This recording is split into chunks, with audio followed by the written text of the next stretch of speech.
होइन होइन त्यो आगो निभाउने त आन्दोलनकारीले पनि दिनुपर्छ।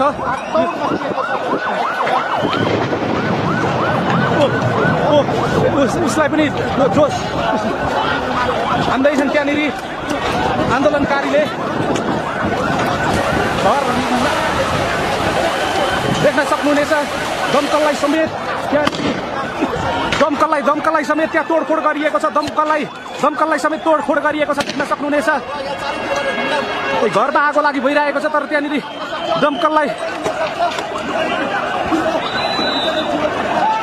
दमकललाई समेत त्यहाँनिर रोकिएको छ। अब यहाँ कार्यक्रम स्थलमा प्रहरी गइसकेको छ। यहाँनिर झडप एकदमै देख्न सक्नुहुनेछ। कार्यक्रम स्थल नेपाल प्रहरीले कब्जा गरिसकेको छ। कार्यक्रम स्थल यहाँदेखि जाउँ न।